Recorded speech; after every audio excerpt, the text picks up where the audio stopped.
If you would join us, we're going to ask two of our Boy Scouts, Jordan Alexander and Zayden Rue, to come up and lead us in our pledge. If y'all would stand with us.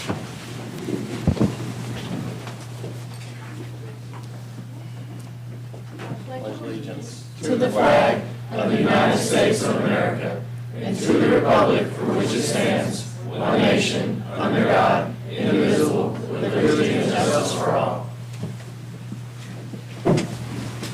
Y'all come up real quickly. I'll give y'all a little token of our appreciation.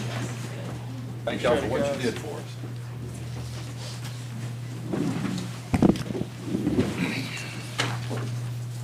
Alderman Miller, would you lead us in an invocation?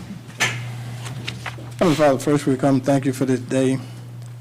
Then, Heavenly Father, we ask you for a special blessing upon our soldiers this day and going through this situation. We ask that you would cover them and their families. Then, Heavenly Father, we ask you if we go through tonight that we do things that were pleasing in thy sight. Ask you, Lord, that whatever we do will be pleasing. And, Lord, we thank you for the opportunity you have given us to serve. Amen. Amen. Could I have a motion to approve the agenda? Mayor, I'd like to make a motion. I'd like to add one more item, if possible, in my motion to approve the agenda. So I would like to have a new number 22 to have a discussion of the possibility of a forensic audit for the utility fund. Just have a discussion for that, and then the utility adjustments would become 23, executive session 24, and adjourn 25. Second. A motion and a second. All in favor say aye. Aye. All opposed, no. And the agenda is approved. Item 5 is to approve the docket of claim numbers listed. Motion. Second. All in favor say aye. Aye. All opposed, no. And that motion passes. Item 6 is to approve the minutes from the regular Mayor and Board of Aldermen meeting of February 17th. Motion to approve. Second. There is a motion and a second. All in favor say aye. Roll call. Roll call. Oh, roll call vote. Alderman Kitchens. Aye. Alderman Piper. Present. Alderman McLendon. Aye. Alderwoman Lynch. Aye. Alderman Miller. Alderman Robinson. Aye. And the motion passes. Item 7 is the consent agenda. Can I have a motion on that? Motion. Second. All in favor say aye. Aye. All opposed, no. And that motion passes. Okay, item 8 is the amended personnel docket with just the one name on it that was laid there in front of you. Can I have a motion on that? Motion. Second. Some motion and a second. All in favor say aye. Aye. All opposed, no. That motion passes. Item 9 is the donations docket. Can I have a motion on that? Motion. Second. All in favor say aye. Aye. All opposed, no. That motion passes. Item 10, we are here to recognize the Hernando Middle School boys soccer team and head coach Clay Mangrum and assistant coach Blair Jeffries for an 11-1 season and for winning the DeSoto County District Championship. So I'm going to read this official honorary recognition from the city of Hernando for sports achievement. The Hernando Middle School boys soccer team with head coach Clay Mangrum and assistant coach Blair Jeffries, who had an 11-1 season record and are the 2025 district champions. Great job representing Hernando, y'all. Let's give them a hand.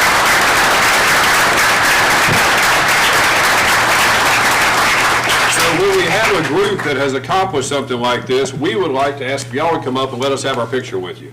So if y'all could all make your way to the front, that would be great.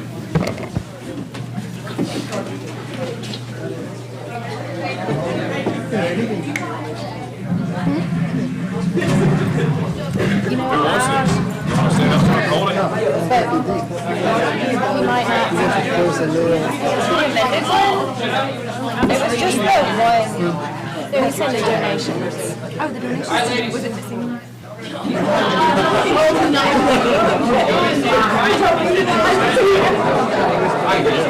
Yeah, he said he didn't think it would just stand on there, so I might skip that.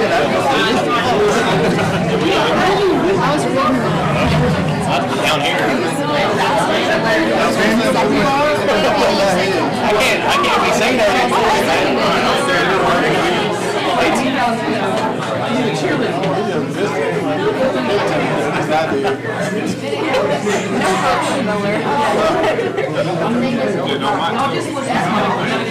I'm another one. You mean I have to get on my toes?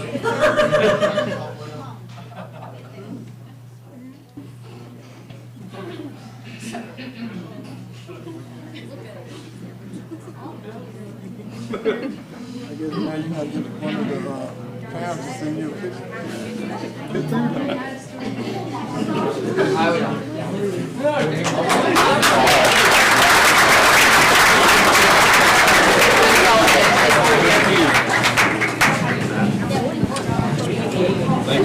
Thank you. I was here when someone or if it was it's like, I'm not crazy. No. It's working, so. Chief Ellis, if you want to start making your way to the front.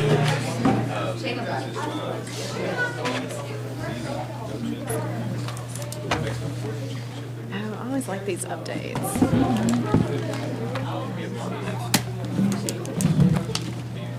The next item on the agenda, we're going to do these 3 end-of-year updates that we were going to do earlier, but we had a little ice storm come up and other things that popped up, so we've been putting them off. So we're going to hit 3 of these departments and hear our prior year updates from the department heads. So, Chief, if you want to talk about the police department for a few minutes, Yes, that'd be sir. great. I'll make it brief.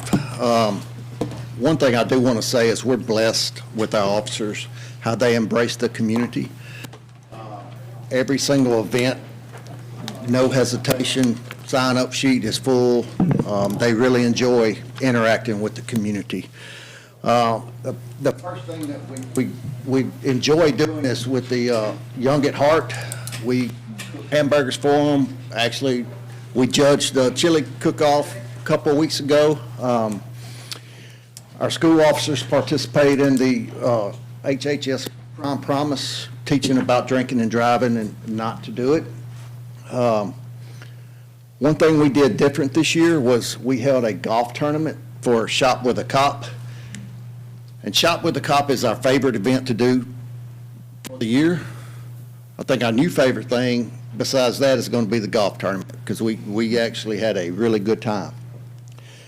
This year, our Shop with a Cop, we had 26 kids that we provided Christmas for. That's the largest we've ever done. And I think next year we're going to try to exceed that. Our officers participate in the Water Tower Festival. We bring a SWAT team. They set up a tent, talk with the kids, talk with the citizens, and explain what the equipment is. This year, we actually had 2 officers participate in Dickens of a Christmas, myself and Officer Parrott. But we had a lot of officers that were intrigued about what we was doing, and I think we might have about 4 or 5 next year that want to participate in it. We participate in the Mayor's Youth Council. Officer Ratliff did a wonderful job while he was here. Officer Parrott has taken over the reins with the Mayor's Youth Council, and he was down in Jackson this past week with them. So we look forward to that participation in that. Our school officers, we added two new school officers this year to bring the total up to 9, 8 in the school and 1 supervisor. They do a wonderful job with our kids and letting us know when there's events. All the officers on day shift, some come in off night shift to go to the events and spend time with the kids. This year, some of our upgrades that we did, we upgraded the security to the police department. We did have a private company that would maintain our access to certain locations, and our 2 IT people that I mentioned the other night at the awards ceremony came up with the idea that we could purchase our own equipment for what we're paying that company to do for a year, and one-time payment, and we have the same security. So we changed our access to our buildings, our evidence locker. It's a lot fancier than we have, facial recognition. We're not done. I think they're gonna work with Jared on some projects. They added cameras to the Gale Center all around, so inside and outside. So that was probably our biggest project that we did this year. Our total cost for service actually went down this year, 7% from last year. I know it's hard to believe, but our vehicle accidents also went down. It seems like every time we turn around, we're working one, but it went down slightly. Auto burglaries from last year, we had 9. In 2025, it went down to 5. However, our disturbances, probably one of the most challenging calls that we go on, because we just don't know what to expect when we get there, increased by 9%. Traffic stops decreased by 7%, and our arrests decreased by 6%. But we changed some things on our arrest. If we had a warrant for another agency, last year what we would do is we would bring them into the station, do the booking report, and take them to jail. The paperwork that we generated was not worth it because our court didn't do anything with it. So now what we do, if we get a warrant from, say, Olive Branch, South Haven, Horn Lake, the county, we just call that agency to come to where we're at and pick them up, so we don't have to generate reports, paperwork that's going to go nowhere because we don't have charges on them. That's why the 6% decrease in arrest, because that's just arrest that we don't account for anymore. Our DUI arrest went down 7%, but it's really close to the 300 mark that we kind of established. Our SID drug cases investigations went down 5%. Our criminal cases that we've investigated went down 9%. So I would like to say we're doing a great job and crime's going down. And with some of the things going on around us might have an effect on some of those things, but I would like to say that we're doing a really good job in keeping crime down and at a minimum in the city. If y'all have any questions. Any questions? Chief, just know that we all, on behalf of all the citizens, we appreciate the work you and your team do every day. Yes, sir. Thank you. And I think the numbers are going down because the word's getting out that we're not going to put up with anything. So people are just acting better. I hope so. Item 12 is the end-of-the-year update from the Animal Control Director, Jessica Green. And if she looks tired, it's because she's been chasing 8 dogs today for most of the day. And thank you for that, Jessica. All right, this is just our staff. I don't think some of you guys have met the middle girl. Her name's Alana. She's the new ACO officer. You talking to the mic? No. Please. Can you hear me now? Nope. Alana is the newest member of our team. She's the ACO officer. And then you have Ansley and Trina. Last year we conducted 4 spay-neuter clinics. We did a total of 100 animals. This year we're going to try to double that. The shelter partnered with PetWorks for the first annual golf tournament. We raised money to be able to do the spay and neuter clinics. Vetting and surgery, all veterinary exams and surgeries are scheduled once per week based on current needs. Lately, it's been Tuesdays or Thursdays. Donations, we received a ton of donations: toys, treats, blankets, cleaning supplies, pet food, and numerous monetary donations. We've got plenty of volunteers. Our Hernando High School students come in to get their work hours or service hours. They assist with bathing animals, cleaning, walking dogs, and providing playtime.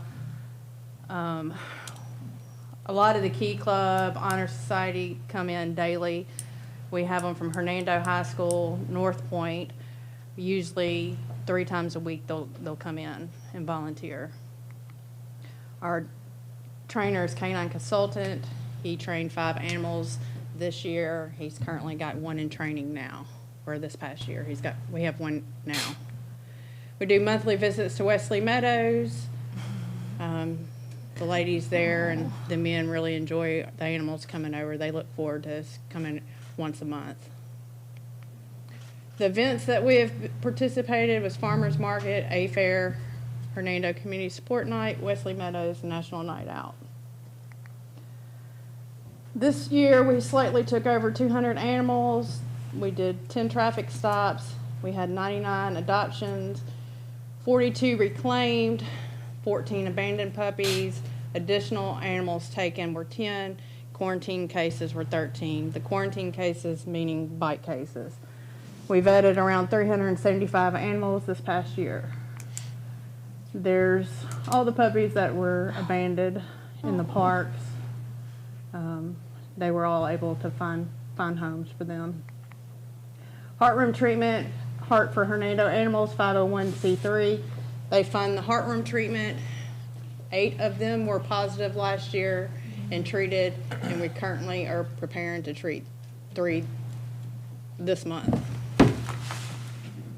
We received over 1,000 calls and approximately responded to 50 after-hour calls. Our food donation or Sanitizer Shelter program, we've been with them for the last 3 years. We plan to stay with them as long as we can. We see improvements of overall health, including healthier skin and coats, improved body condition, weight management, increased daily activity levels. Our mission is to protect and advocate for all animals in Hernando through sheltering, adoption, education, spaying and neutering. Any questions? Any questions for Jessica? Y'all are full right now? Very full. Very full, okay.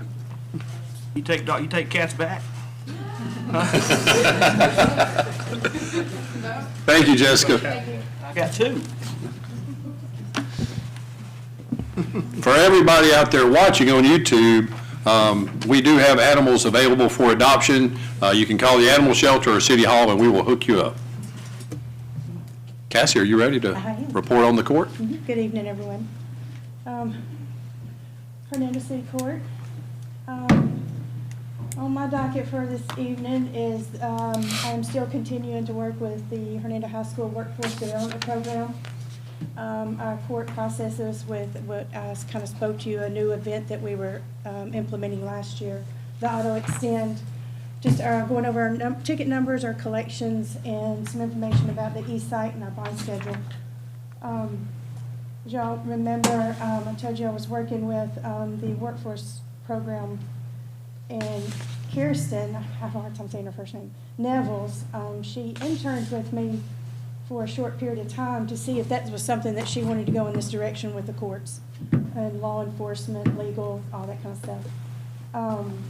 She was a junior last year, and this year she became a senior, and she officially got nominated into the program, and she worked 100 hours with me. So I'm really excited to be able to help her. She did all this while still doing basketball, track, a part-time job, and she joined the ROTC at the same time. So now she's actually with a law group doing some extra, more involved type intern stuff. So I'm really proud of her for what she's accomplished. I kind of shared with y'all last year, we just started what we call the Auto Extend program, where basically they can come in if they're on fine payments. We put them on a certain amount of payment plan. As long as they come in and pay that monthly fee before the next court appearance, we'll just automatically extend it from the court office. But we don't have to come into court, take off work, sit there just to simply make a payment. So that has been working great, and we are steadily seeing more increasing defendants take part of that. And I've asked them all the time, how do you like this? Do you prefer doing it this way or have to come sit in a court? Obviously, they do this. They don't want to sit in court all day. So as long as everybody is staying in compliance with this and we steadily see an increase, we're going to continue moving forward with this. These are some of our ticket numbers and our arrest numbers. We are down a little bit from this time last year, but I will say some of February's, we are still processing those, so that number actually might be a little higher than what actually that number is, but I just did it to what I had entered into the system already. Our collections from this time last year are down just a little bit. Not happy about that, but it is what it is. I've been working with a judge, trying to find some other ways to give people notices about their fines that are due, other than just simply sending them to collections and being done. So we have kind of come up with a letter to give to them for if they do not appear in court and we do find them guilty in their absence, we give them a letter breaking it down. These things could happen if you do not come to court or pay your fines. Simply either we can turn you over to collections, we could issue a warrant, or we could go into the no program where we can go after the state income tax. So I'm hoping that, we just started that, so I'm hoping that's going to help get their attention a little bit, at least come to court, get on some kind of payment plan. Bail bonds, we have put in a standardized bond schedule, preset bonds. Alderman Wicker, you understand what the preset bonds are. Kind of help keep people from staying in jail for so long. So that way they can go ahead and bond out. If they don't, they still get an initial with the judge after a certain number of days, up to 48 hours we have to have it. But I'm hoping that will help with the housing bill, so they can go ahead and bond out. They don't have to wait. So that may help with the housing, medical bills and stuff. The e-site, we did talk a little bit about that last year, where we were working to get our code numbers matching with the police department side so we could do them electronically. We are completed with, from the police department, and I'm going to get this confused, the police department to us, we are done. Now we are getting to where it is directly from the officer to us. There's some little kinks in there. We just went live like maybe 2 weeks ago. So I'm kind of excited. Delay, we get it right away. And there's not a wait. I can go ahead and get it. So we can go ahead and process those. Any questions? All right. Well, thank you for what you and the court team do. We always get compliments from the judges and attorneys saying it's one of the best court systems they've ever been in. Well, thank you very So much. thank you for your part in that, you and your staff. Thanks. Okay, item 14 is the adoption of an MOU between the Mississippi Transportation Commission and the City of Hernando. We have asked MDOT to help us get the signals up and down Commerce Street working together in concert. Years ago, there was a big grant out there, I forget the name of it, but they were going to do Goodman Road with that grant, which hit every city except Hernando. So I kind of pitched a fit, and they added into it that they did Commerce.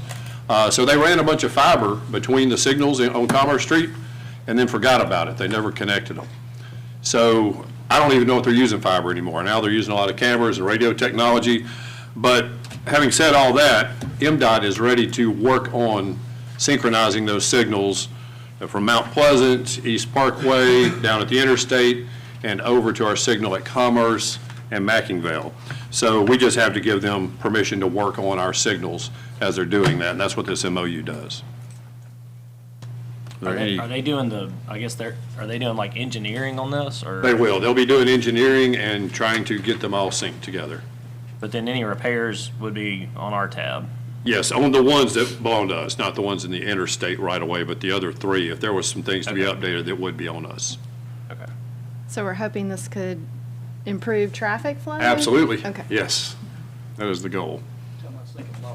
Yeah, they're going to be syncing them up if they can figure out a way to do it. I don't know if this is, because I know it's looking at the traffic signal equipment and the detection equipment, but I know that there are certain times a day where it's really difficult, depending on like if the sun's setting, it's difficult to see if you're headed west. Mm-hmm. If the signals are almost too dim. I don't know if that makes sense or not. Yeah, they may need a different hood on them are they as well. green or red, or or maybe my eyes are bad. I'm getting gray hair. A little of No, both. but I don't know. It's something, I don't know if that's included in this, but it's just something that if that could be something that is. Yeah, we'll make mention of that to the new district engineer, Mr. Childs. And we had a great district engineer before, and the new one is equally as great and responsive and is really trying to work with us on any things that we come up with. So, any other questions on this? If not, is there a motion to approve the MOU? Motion. Second. A roll call vote? Alderman Wicker, Aye. Alderman Kitchens, Aye. Alderman Piper, Aye. Alderman McGlindan, Aye.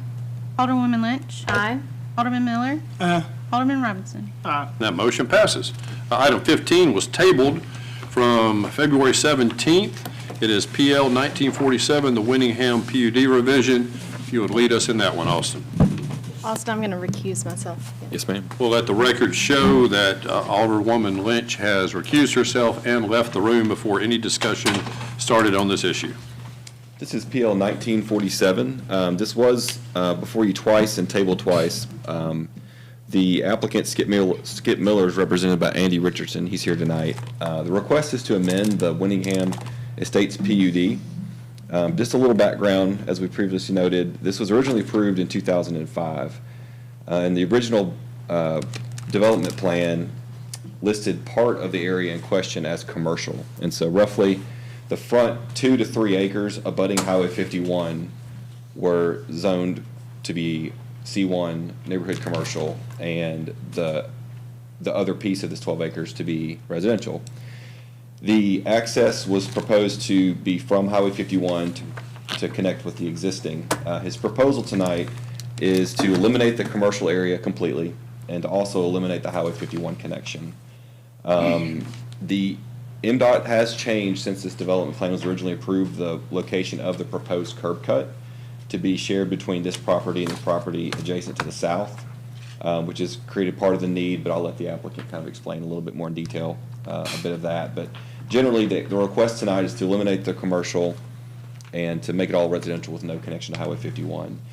He did provide a narrative that shows that they would match the existing covenants of the surrounding subdivision, so the lot sizes, architectural standards would match the rest of the phases of Winningham, but the commercial area would be eliminated. I did provide proposed motions to approve, deny, or table in your staff report. The applicant, Andy's here tonight representing this, and I'm available if you got any questions. Before Austin sits down, does anybody have a question for him? Austin, let me, Go ahead. you go.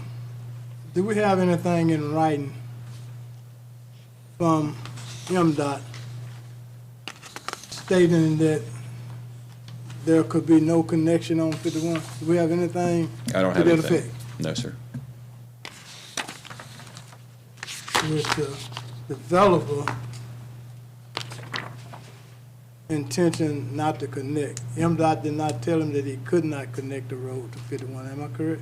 The connection is possible, yes, sir. I think the location of that So connection. they were not told by MDOT that it couldn't be done, a connection, a curb cut on 51. I believe it's the location, but yes, sir, you're correct. Okay, thank you, for the record. Any other questions for Austin? Mr. Richardson like to speak?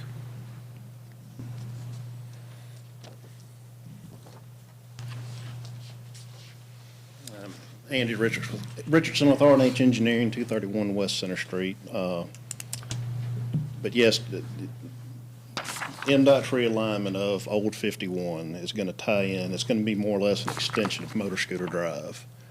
And if the applicant was to try to tie into that, part of their intersection would fall into the neighboring church property. That's the issue.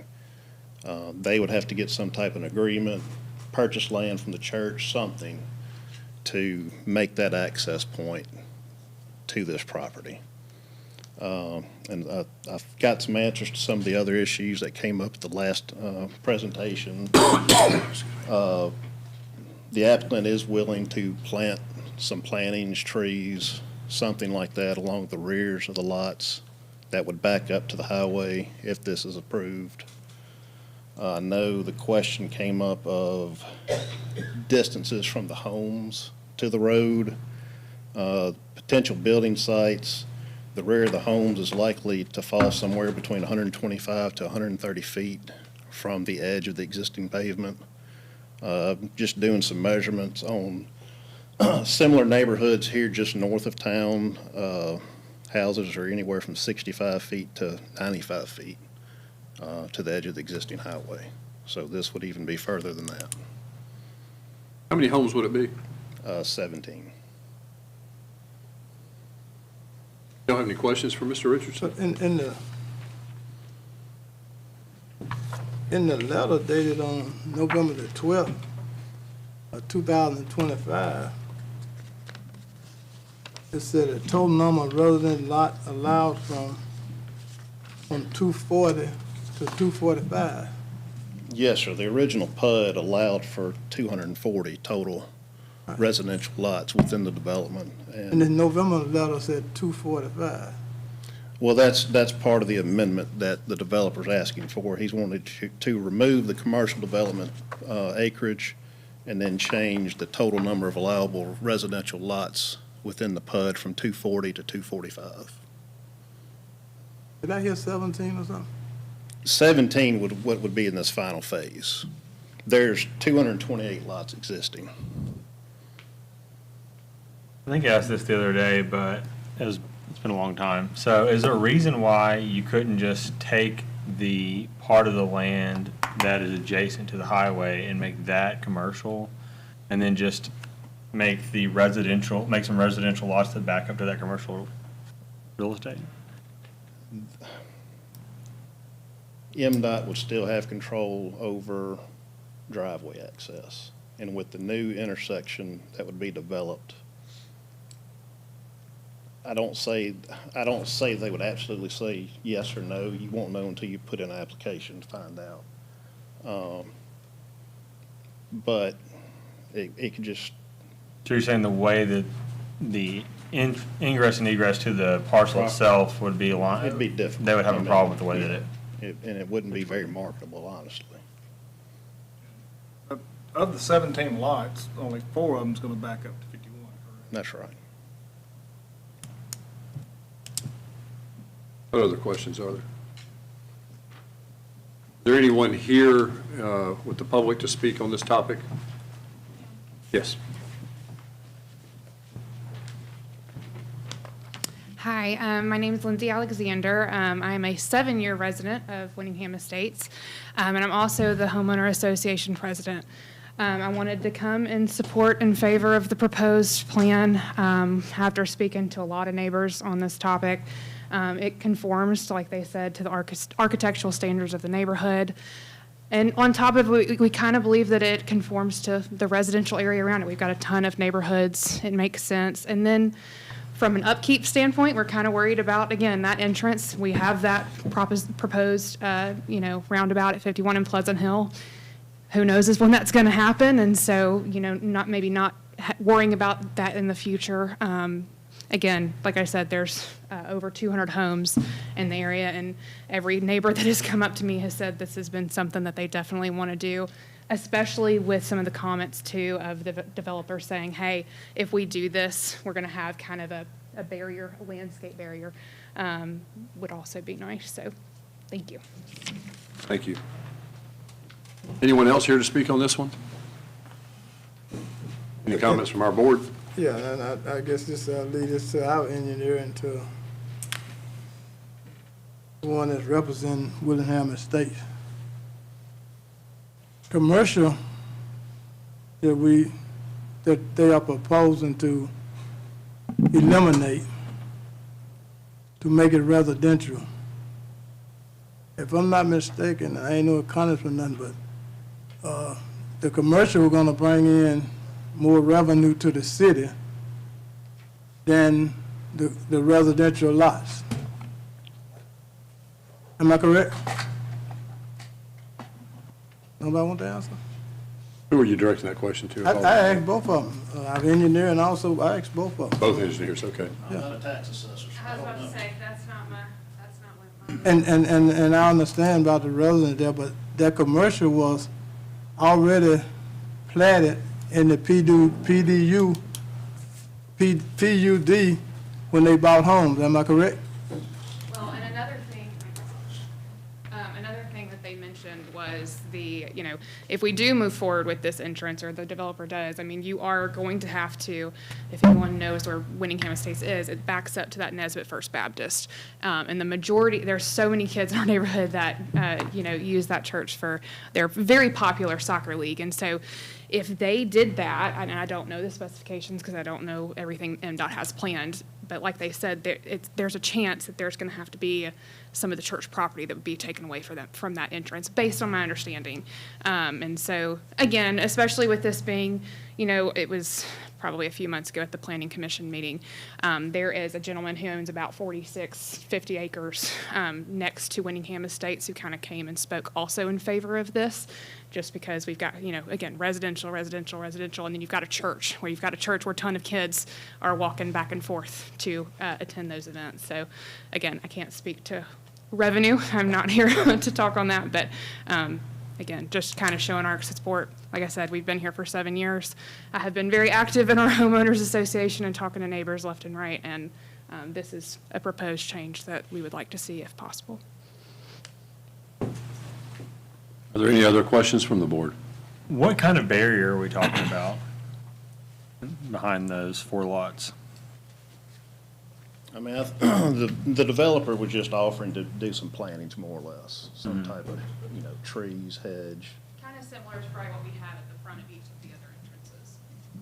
But it would be on the rears of these properties, these lots, because you don't want to have a common open space there that doesn't have an access point to maintain it. Just be read into the record, and then my last comment. You have 3 criteria. Am I correct, Austin? It's 3 criteria. Yes, sir. And the applicant did answer all 3. But I'm going to read into the record what the 3rd answer was to the 3rd criteria. The basic character of the area has not changed. The applicant is just requesting to amend the existing PDU for Willingham Estate to remove the commercial development that was designed in the PDU and convert it to more residential development. According to that read, he has not met that threshold what item 3 called for, in my opinion.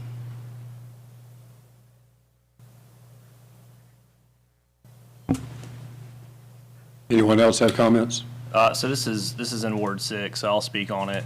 I support the amendment. I think that it's it's a situation where you have a very rare combination of a neighborhood, an HOA, and a developer all agreeing on something, which I don't know if we see that very often in this room. So I think we should, just something of note. I think we do also have, we have some nearby properties there that I think we want to, keep the character of that area. To me, we can look at the answers of these 3 questions and come to different conclusions, and I just come to a different conclusion. I think on this one, I respect Alderman Miller's position.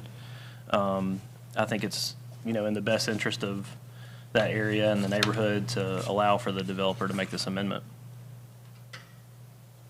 Any other comments from board members? I think kind of touching on what both Alderman Piper said and what Alderman Miller said, commercial would bring in more money, but the likelihood of commercial going there, I don't know that really is marketable, right? So some money's better than no money.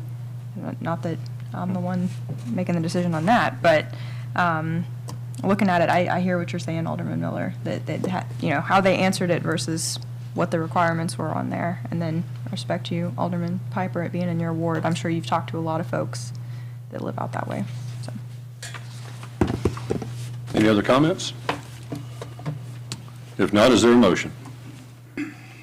Mayor, I motion to approve a rezoning requested by Mr. Lloyd Miller Jr.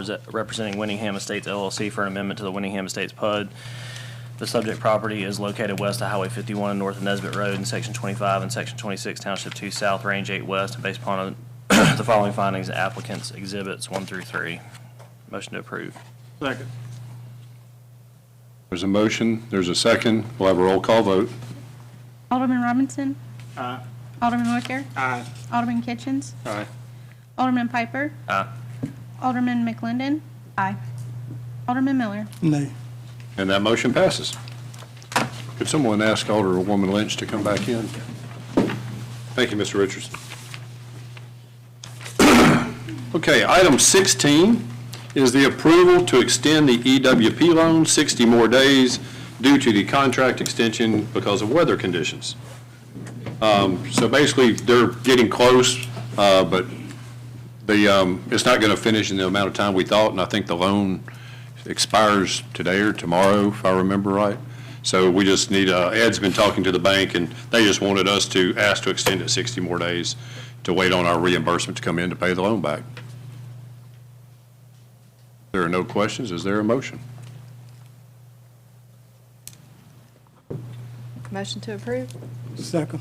Second. There's a motion and a second. We'll have a roll call vote. Alderman Miller. Aye. Alderman Robinson. Aye. Alderman Wicker. Alderman Kitchens. Aye. Alderman Piper. Aye. Alderman McClendon. Aye. Alderwoman Lynch. Aye. That motion passes. Okay, item 17 is the approval for a 5 or a 10-year, $800,000 GO note for the Gale Center Roofing HVAC project budgeted in the Parks Debt Services. That is up to $800,000. So we knew that we had budgeted to do this project, and we had budgeted money in this year to pay a note on a loan. I think it would be up to this board to decide, of course, whether it's a 5 or 10-year loan. There is a chart in there that's showing what that would be. And also, along with the next item, we've been in touch with Butler Snow and government consultants. We can't, for an amount this large, we can't just go to a bank and get a loan. So we've got to run it through someone like them, and they're who we've been using in the past. So we need to decide if we want to stretch this thing out for 10 years or 5 years. And we could pay it off early. So I think right now my recommendation would be to go for a 10-year and, to have a lower note. And if we come into extra monies, we could always pay it off early. And on the next item, we're going to be asking to approve the resolution and the engagement letter to the Energy Services lease agreement not to exceed $800,000, because there will be fees from those two companies that will be worked into the loan. And we are getting, we've already gotten our first small invoice from someone associated with the Path Company for work they've started on the process. Now, we did budget for the 5-year, right? So. We did, yeah. Okay. For this 1 year payment, we did, knowing that we would only need about a half a year Half of it, payment. yes. Or Okay. less, because who knows how long this is going to take. So there it is budgeted. I think it was $80-something thousand in the budget for that.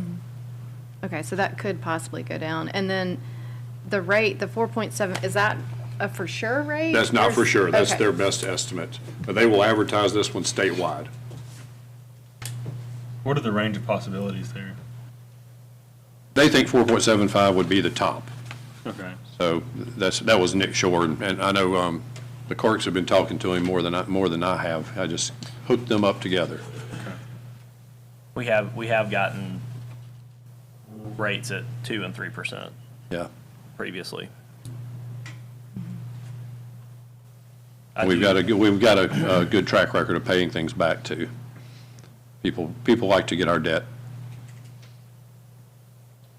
I wonder what kind of, these are, I'm trying to remember because I know a lot, some of this stuff is, they have 20-year warranties on the roof, but on the HVAC, it doesn't,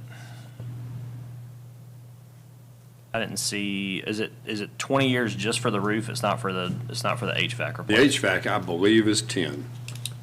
It's definitely, don't want to be paying on something that you broken down. Yeah, you certainly don't want to be extending the payments on something longer than the expected life of it. These units do have an expected life of more than 10 years, though. That's just when the warranty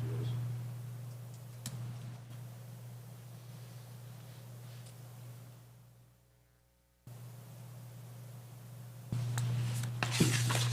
And this will obviously be paid for through the Parks Department and of course, we know that the general fund gives the Parks Department money, so, via the general fund.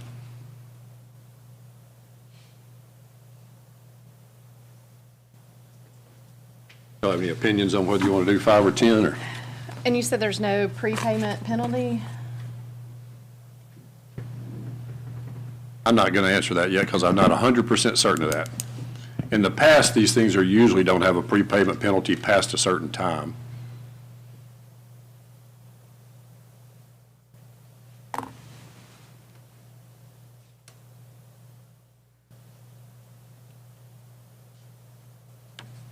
Did the 800,000 to have a 50,000 contingency, I'm assuming?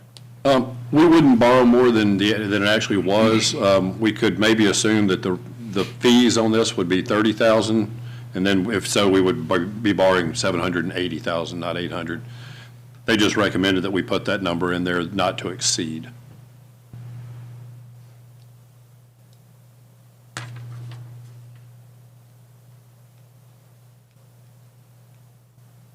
I think the thought there is just change orders happen, stuff happens.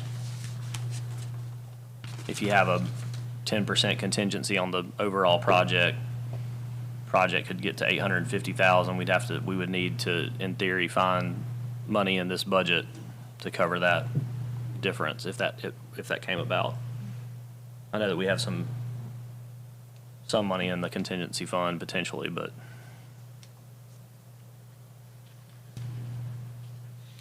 and I also know this project needs to be done because I feel like every time we have a coaches meeting in there, it feels like it's almost 80 degrees. So, And we've had to cancel a couple of weddings because it rained inside the building.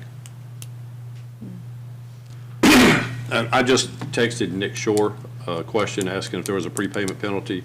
He will say that will be he said that will be part of the terms we set with the purchaser. We will look to not have any prepayment penalties. Okay. That helps y'all's decision. Well, the interest payments, over 10 years versus 5 years is a significant difference. Significant. Although the cash available in the budget is significant if we go 10 years versus 5. So I guess you kind of weigh your odds there. I'd like to say to take the 10 and pay it early, but I don't know that we have a history of paying our loans off early. I don't think we have a history of that. Yeah. We paid a couple off early when we got some money. Okay. We paid a couple of small ones off early, but I think we ought to do the 5, that's Yeah. Okay. seeing a lot of heads nodding on the 5. Would somebody like to make a motion to that effect? Mayor, I'll make a motion to approve a 5-year GO note for $800,000 or what it ended up costing for the roof HVAC project at the Gale Center. Second. There's a motion and a second. We'll have a roll call vote. Alderwoman Lynch. Aye. Alderman Miller. Aye. Alderman Robinson. Aye. Alderman Wicker. Aye. Alderman Kitchens. Aye. Alderman Piper. Aye. Alderman McClendon. Aye. And that motion passes. Thank you all. Item 18 is approval of the resolution that you have on your desk that was set there today.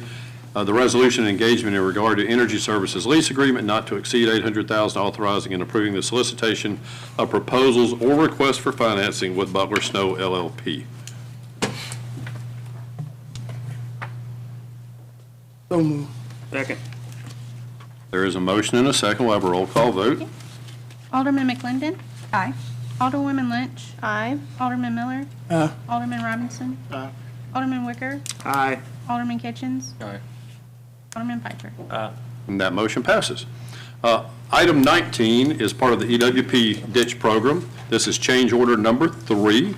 This is the EWP contract with WG Harrell Construction for shortfall on riprap of $95,827.20, which would be paid completely by the grant. If y'all remember, we were authorized with 100% money up to $1.2 million.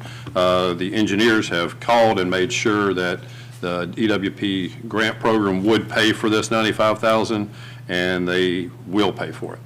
So basically, they just had, there was a miscalculation somewhere, and we were just going to be short on riprap. We're trying to stack it 18 inches deep so that it will handle those steep banks, and there just wasn't enough to do that on this last ditch, so.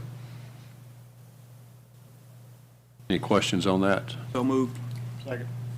We have a motion and a second. Roll call vote, please. Alderman Piper. Aye. Alderman McClendon. Aye. Alderwoman Lynch. Aye. Alderman Miller. Alderman Robinson. Alderman Wicker. Aye. Alderman Kitchens. Aye. That motion passes. Item 20, as our city clerk Pam is rolling off and getting ready to retire, we need to add Nicole as a signer for bank accounts. So this is the approval of me, Nicole, Ed Espitia, and Julie Gates as signers for all bank accounts. They'll have to send us all new loan documents. We'll all have to sign 100 sheets of paper to get that done. Motion. Second. Motion and a second. Roll call vote, please. Alderman Robinson. Aye. Alderman Wicker. Aye. Alderman Kitchens. Aye. Alderman Piper.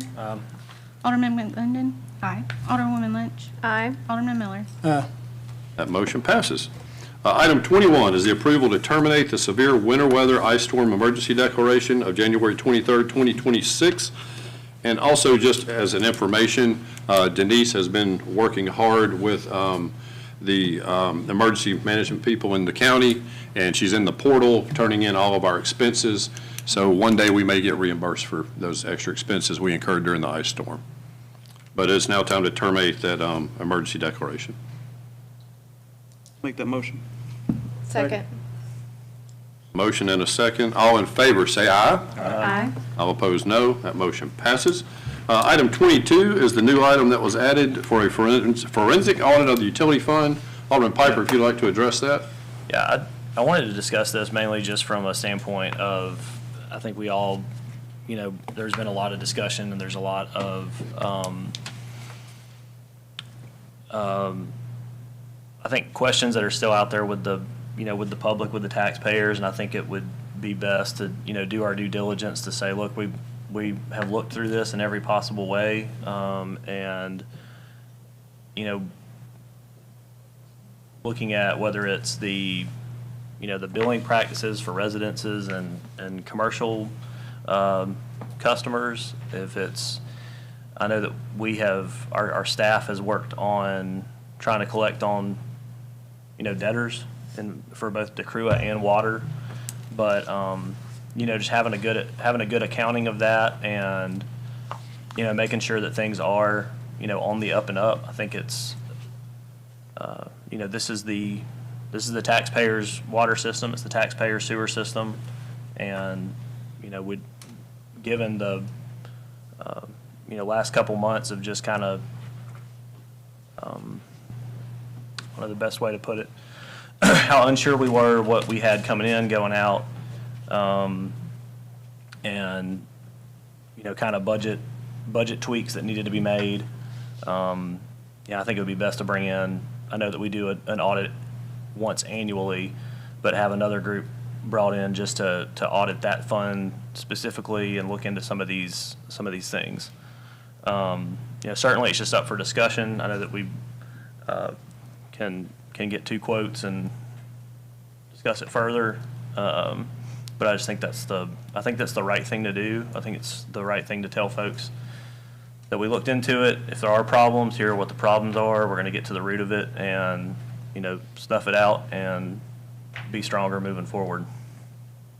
And when you say forensic audit, exactly how far back, how deep the dive? I need to know what to tell people when we're asking them to quote it.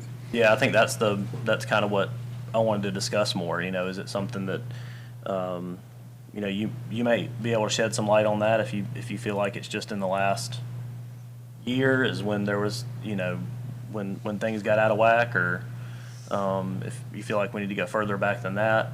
You know, obviously the more hours, this would be a professional services agreement, so whatever rate per hour, not to exceed a certain dollar figure would be something that we could consider. You're wanting it to be someone other than our current auditors? I think so, just because that would be you know, I think we've heard from the Gerald Group the last few years, and we've heard their recommendations and they're, gotten their reports. Just a fresh set of eyes on it, I think would potentially be a good, I think the county probably works with some groups that we could just ask to see what that would even cost. I know we also have a budget to keep in mind as well, so we want to. But that would be, that to me is the right, it's the right thing to do, given, I know that there's been explanations and there's been, it could be something that is as simple as there was some calculations that were wrong. And if that's the case, they will tell us that. And then we can say everything that we're laying out here, this is an independent group that came in and said this is what the truth is. And that's best case scenario to me. And that's hopefully what happens, in all honesty. That's what I'm hoping for out of all this. So maybe we could just see how much per year, and based on the price for per year that, we could see how many years back we could essentially afford to do. Yeah. I think I've kind of the analogy would be I think with a forensic audit, it may be like a blind pig, right? It's just, if it thinks there's something going on, it's just going to keep rooting around until it gets to whatever it's looking for, right? So, it could go on forever. So we do need to have some kind of parameters and scope. 5 years seems reasonable to me. That goes back to the previous board and this one, then I would say, right? Mm-hmm. I think it's a good idea. There's a lot of discourse online and conversations and emails, texts from the public, and this, I think, would prove transparency and goodwill, Yeah, effort.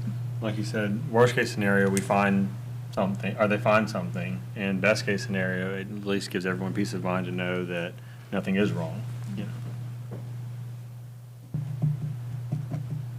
And I know we have people that work on the staff that they work more than 40 hours a week, but they get paid for 40 hours a week. And they've worked very diligently over the last 5 years to play catch up in some ways, and we've expanded that staff, we've invested in that staff to try to get our financials as strong as possible, and so this is just one of those extra safeguards I think to put in place. I'll check with the county and see who they use, get a couple of numbers. We'll work with the clerks to figure out who might be good and bring something back to y'all. We'll work to do that by the next meeting. All right, I don't think that needs y'all need a motion on that, or? Yeah, we'll bring something back at the next meeting that y'all could make a motion on. How's that? Yeah. Okay. Any more discussion on that item? Okay. Hearing none, we will move on to the utility adjustments. Can I have a motion to approve them? So move. Second. All in favor say aye. Aye. All opposed, no. Utility adjustments pass. Okay, now is executive session concerning personnel in police department, concerning personnel in public works department, and concerning personnel in the city clerk's office. Need a motion to go into closed determination to go into executive session. Motion. Second.